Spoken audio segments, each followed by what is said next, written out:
자, 이번 시간에는 우리 망의 연결 회선에 대해서 같이 한번 살펴보도록 하겠습니다. 자, 일단은 여기서 나오는 용어들 먼저 좀 간단하게 보고 지나가도록 할게요. 여기 이제 보다 보면은 이제 누하라는 말이 나와요. 누하라는 말도 나오고 이제 감세라는 말도 나옵니다. 자, 일단은 누하가 뭔지 감세가 뭔지 요거부터 살펴보고 지나갈게요.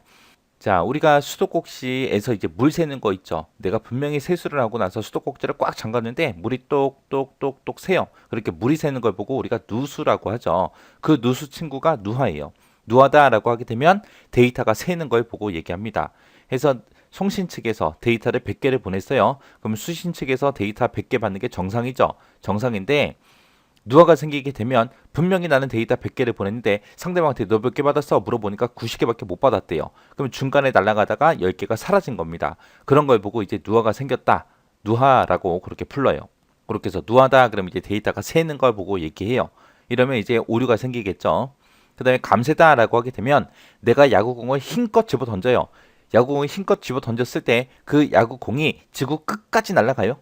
아니죠. 날아가다 중간에 떨어지잖아요. 그렇게 날아가다가 힘 빠져서 중간에 떨어지는 걸 보고 우리가 감세라고 합니다. 그러면 누하다 감세다 그러면 이런 거는 좋은 거예요, 나쁜 거예요? 나쁜 거죠. 그래서 감세가 생길 때 이 감세 현상을 줄이기 위해서 중간중간에 이제 설치하는 게 있어요. 그 설치하는 게 리피터라는 장치요. 리피터라는 장치가 우리말로는 증폭기죠, 증폭기. 자, 증폭기다라고 하게 되면 우리 마이크 생각하면 돼요.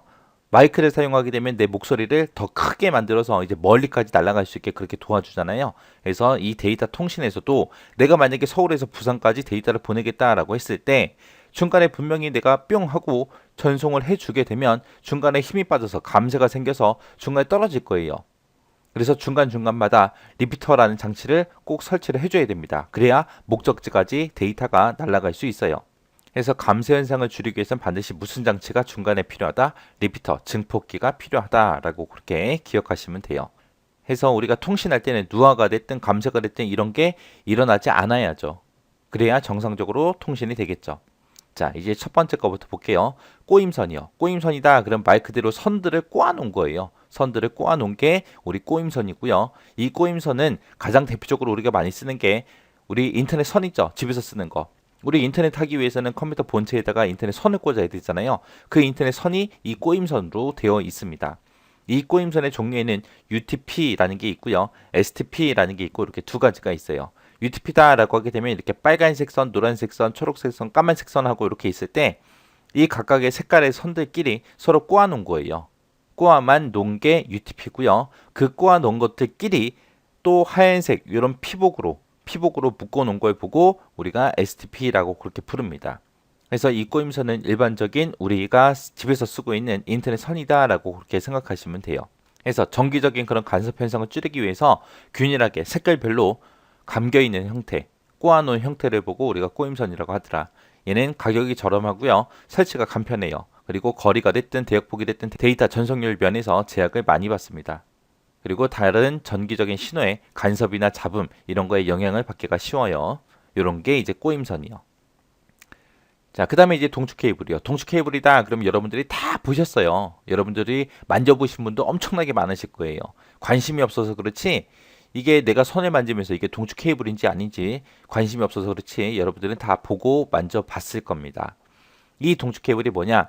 내가 만약에 마트 가서 TV 큰 걸 하나 샀어요. 사가지고 집에 들고 들어왔어요. 그래서 전기선을 갖다 꽂았습니다. 전기 코드를 갖다 꽂으면 TV가 나와야 안 나와? 나오긴 하겠죠. 근데 TV 방송 프로그램이 나와요? 안 나와요. 우리가 TV를 이용해서 방송 프로그램을 보려면 TV 전원 코드도 물론 꽂아야 되지만 TV 뒤에다가 우리 시커먼 선 하나 갖다 꽂아줘야 돼요. 그래야 TV가 정상적으로 나옵니다. 그때 그 시커먼 선을 보고 우리가 동축 케이블이라고 그렇게 부르는 거예요. 그래서 동축 케이블은 그렇게 시커먼 고무로 되어 있는 자켓이 쌓여져 있고요. 그 안에 보게 되면 이제 그물막, 구리 피복이 들어 있어요. 그리고 그 안에 이제 플라스틱 절연체, 하얀색 플라스틱으로 이 구리선이 감싸져 있습니다. 그런 거를 보고 우리 동축 케이블이라 그래요. 그래서 중심 도체를 플라스틱 절연체를 이용해서 감싸요. 감싸고 이걸 다시 이제 외부 도체를 이용해서 감싸는 형태로 그렇게 구성된 게 우리 동축 케이블이요.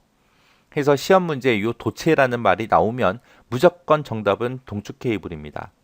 이 동축 케이블은 TV 방송 프로그램을 보기 위해서 우리가 만들어 놓은 게 동축 케이블이거든요. 처음부터 인터넷 해야지 그러고 만들어 놓은 게 아니에요.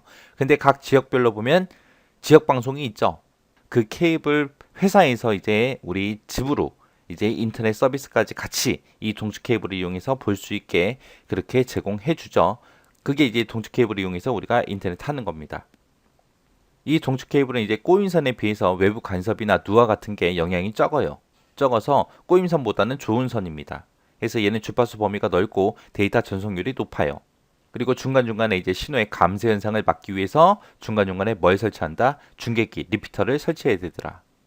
그리고 이 동축 케이블을 이용해서 우리가 아날로그, 디지털 신호 전부 다 우리가 전송할 수 있어요. 이런 게 동축 케이블이다라고 이 특징 잘 기억하고 지나가시면 됩니다. 그 다음에 이제 광섬유 케이블이요. 이 광섬유 케이블이 제일 좋은 거예요. 제일 좋은 거. 얘는 앞에 광이라는 말이 들어갔죠. 그럼 뭐를 이용해요? 통신할 때 빛을 이용한다는 얘기예요. 그래서 이 광섬유 케이블 안에서 이제 빛이 왔다 갔다 해야 됩니다. 그 안에 이제 유리관 같은 게 들어가는데 그 유리관을 보고 우리는 코어라고 그렇게 불러요. 코어라고 부르고 요 클래딩이라는 게 그냥 거울이라고 생각하시면 돼요.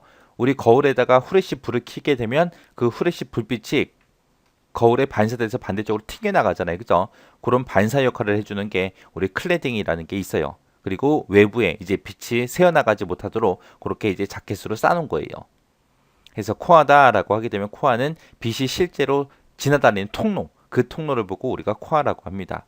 이 코아를 만들 때 이제 유리를 원료로 해서 가느다란 그런 광섬유 여러 가닥을 묶어서 그렇게 케이블 형태로 만들어 놓은 걸 보고 우리가 코아라고 해요. 그래서 이 광섬유 케이블을 다른 말로 우리가 광케이블이라고 그렇게 부르기도 합니다. 해서 내가 여기서 데이터를 전송을 하겠다라고 해서 빛을 쏠 때 대각선으로 이렇게 뿅 하고 쏩니다. 쏘게 되면 클래딩에 이제 반사가 돼서 반사가 되고 해서 이렇게 이제 광 신호가 전송이 되는 거예요. 해서 얘는 무슨 현상을 이용해서 데이터를 주고받는다? 빛의 반사 현상이요. 빛의 반사 현상을 이용해서 데이터를 주고받고 하더라.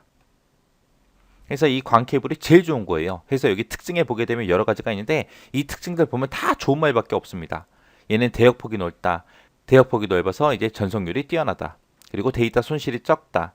원거리 전송, 원거리 통신에 이용된다. 대역폭이라는 말이 나오는데 대역폭이라는 말은 데이터가 지나다니는 통로의 크기를 보고 얘기해요. 우리 차선의 폭, 도로 폭이라고 생각하시면 돼요. 도로 폭이나 대역 폭이나 똑같다. 그렇게 기억하시면 됩니다. 그리고 중간중간에 이제 리피터 설치 간격이 넓다. 설치 간격이 넓다. 그러면 이제 리피터를 적게 설치해도 되겠죠. 만약에 동축 케이블 같은 경우는 리피터, 중계기, 증폭기를 중간중간에 이제 설치를 할 때 10m에 하나씩 이제 설치한다고 가정을 했을 때 이 광 케이블 같은 경우 이제 100m에 하나씩 그렇게 설치를 해주면 돼요. 그래서 리피터 설치 간격이 넓어서 가입자 회선으로 그렇게 이용을 합니다. 다른 전송 매체보다 다른 거 이제 꼬임선이 됐든 동축 케이블이 됐든 그런 전송 매체보다 크기가 작고 가벼워요. 그리고 이제 충격이나 잡음 같은 게 적습니다. 그리고 가늘고 가벼워서 이제 취급이 용이하고요. 도청하기 어려워서 이제 보안성도 뛰어나요. 그리고 다른 전송 매체에 비해서 정보를 전달해주는 그런 안정성도 가장 높습니다. 근데 이제 광 케이블하고 중간중간에 이제 연결을 시켜줘야 되잖아요. 그때 이제 연결할 때 연결이 어려워서 설치할 때 이제 고도의 기술이 필요합니다. 설치 비용은 비싸요. 설치 비용은 비싸지만 리피터 설치 간격이 크다 그랬죠. 커서 리피터 소요가 적어요. 적고 대용량 전송이 가능하고 단위당 비용 같은 경우에는 이제 더 저렴해요. 왜? 리피터가 적게 들어가니까. 그래서 광섬유 케이블은 다 좋은 말들밖에 없습니다. 우리가 인터넷을 할 때 가장 좋은 선이 광섬유 케이블이다. 그래서 다 좋은 말들밖에 없더라.